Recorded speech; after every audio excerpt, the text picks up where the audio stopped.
Hi guys, welcome back to Connor Takes Off. So this morning I am up bright and early for the beginning of my Irish adventure, where I will be travelling on board the national flag carrier of Ireland, Aer Lingus, on an A321neo. So I have booked onto this flight on an airspace fare, which is pretty much parity to that of European Business Class.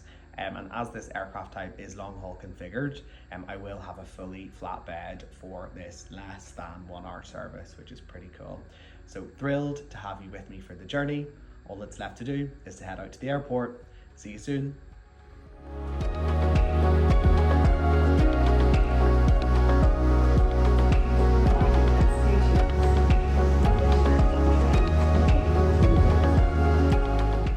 My journey today kicks off at Heathrow Terminal 2, the Queen's Terminal, opened by the Queen herself on her birthday in 2014. Heathrow is certainly not one of the most favoured airports among passengers or avgeeks alike. It gets its fair share of grief. Whilst I know it will never rival some of the airports in the Middle East or Asia, I personally really love Terminal 2. Whilst I commit to abstaining from Irish bias throughout this review, I must admit there is a strong feeling of familiarity once I reach the Aer Lingus check-in area. As mentioned earlier, today I'd be travelling on an airspace fare, which is ultimately a roundabout way of saying European Business Class. The airline seemed dead cert on refusing to brand this product as such, which I don't fully understand. As you can see here, it offers near parity to what is expected of a business class service. I imagine this may have something to do with the airline not wanting to fully commit to a specific on-board business service. Let's now pop our head inside the Aer Lingus lounge. This lounge has recently undergone significant refurbishment, having not long reopened at the time of filming. A space that I feel punches way above its weight here at Heathrow. As you would say, here in Ireland, the catering options on offer are grand. There would appear to be a significant improvement on the food offering since the recent refurb. For a lounge servicing almost exclusively short-haul traffic, there is plenty to work with. Please excuse my questionable breakfast creation. Aer Lingus fly roughly on the hour between London and Dublin, with this lifeline being one of the busiest routes in Europe.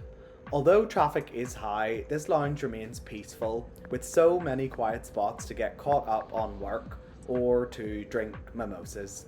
It's also worth calling out the impeccable service received from this lounge staff. Honestly, some of the best service I have received at a lounge. I wouldn't expect anything less from the hospitable Irish. Here we have our ride for the day, the 3-year-old A321neo.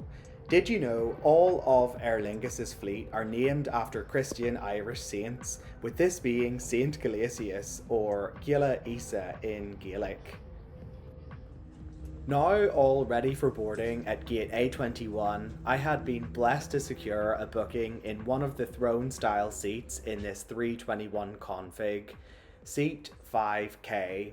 With odd number rows having a 1-1 config, you can see the absolutely enormous amount of personal space that this seat achieves. For every seat, and if instructed by the crew to use this, you should take it out with package and put the jacket over your head. The lock strap should be ready.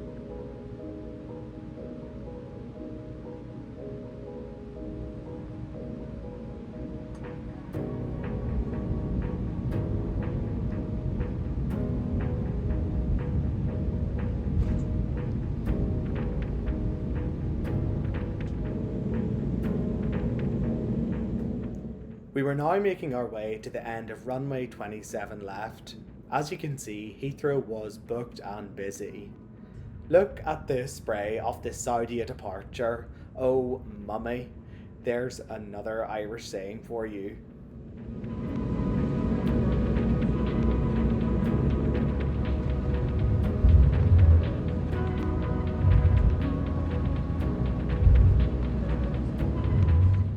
The weather today at Heathrow was less than desirable for departure.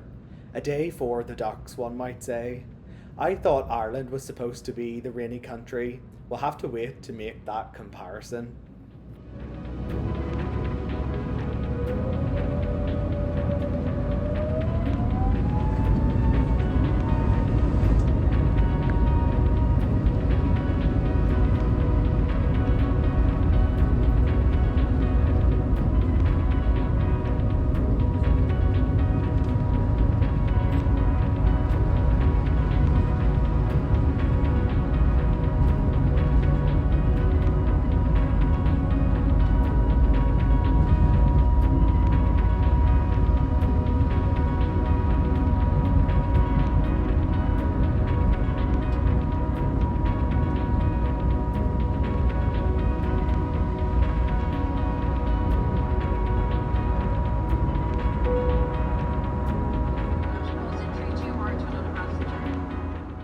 In no time at all, we were above the rain and into the cruise where service began. I do say service somewhat gingerly here, again with the airline somewhat seemingly not seeking to commit to a business class service. We were offered one drink and one snack. It's not entirely clear what you are entitled to here. I find this whole setup somewhat confusing if I'm totally honest. Regardless, for a 50-minute flight, I am not complaining.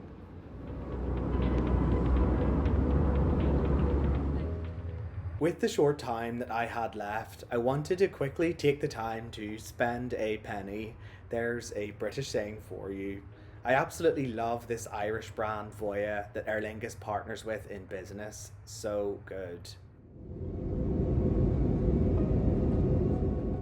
Within no time at all, the traditionally tropical blue skies of Ireland appeared on the horizon and we were on approach.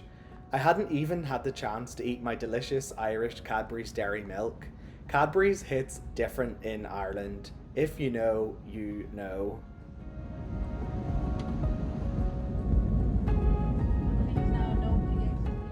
Just look at how beautiful, lovely Ireland is. Not that I'm biased now. Dublin and in turn Aer Lingus have an incredible advantage in that US Customs have established a pre-clearance land border here in Ireland, meaning that passengers travelling transatlantic can cross the US border before leaving Irish soil. This is one of the only places on earth to have access to this benefit. I wholly accept that this trip is not a fair comparison to what would be offered on the international transatlantic service. In many ways, this experience has egged me on even further to get booked onto this business class product in the near future.